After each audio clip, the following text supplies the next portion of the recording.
Hello friends, ఇప్పుడు నేను కుంభకోణంలో ఉన్నాను. కుంభకోణంలో ఉండే రాహు భగవాన్ గుడికి వచ్చేసాము. గుడి ఎంట్రన్స్లో గోపురం ఇలా ఉంటుంది. చాలా అద్భుతంగా ఉంది. మొదటి గోపురం దాటినాక ఇంకో గోపురం కనిపిస్తుంది. తమిళనాడులో గుళ్ళు చాలా పెద్దగా ఉంటాయి. తమిళనాడులో ఒక్కొక్క గుడి ఒక్కొక్క అద్భుతం. అతి పురాతన కాలం నాటి గొప్ప గొప్ప దేవాలయాలు తమిళనాడులోనే చాలానే ఉన్నాయి. ఇంత అందమైన ఆర్కిటెక్చర్ చూస్తేనే మనకు అర్థమవుతుంది. ఇక్కడ రాహు భగవాన్ గుడిలో పూజ కోసం ఇటువైపు మనం వెళ్తున్నాము. ఇక్కడ వీళ్ళందరూ రాహు భగవాన్కి అభిషేకం చేస్తున్నప్పుడు చూస్తారు. ఇంకా మాది పూజ అవగానే దర్శనం చేసుకొని బయటకు వచ్చేసాము. నా చిన్నప్పటి నుంచి చాలా వరకు టెంపుల్స్ మా తాతయ్య తీసుకెళ్లారు. తమిళనాడులో చాలా వరకు గుళ్ళు మా తాతయ్యే తీసుకెళ్లేవారు. టెంపుల్ లెఫ్ట్ సైడ్ కొలను కనిపిస్తుంది. లేక్లో వాటరే ఉంటాయని అనుకోవద్దు, చాలా పెద్ద పెద్ద ఫిషెసే ఉంటాయి. చూసి నేనే ఆశ్చర్యపోయాను.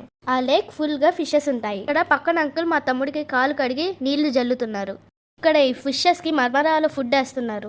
ఇంకా మేము మా తాతయ్య కలిపి ఫిషెస్కి ఫుడ్ వేస్తున్నాము. నెక్స్ట్ మేము కుంభకోణంలో ఉండే పెరుమాళ్ గుడికి వెళ్తున్నాము. గర్భగుడిలో దేవుడి విగ్రహం ఇలా ఉంటుంది.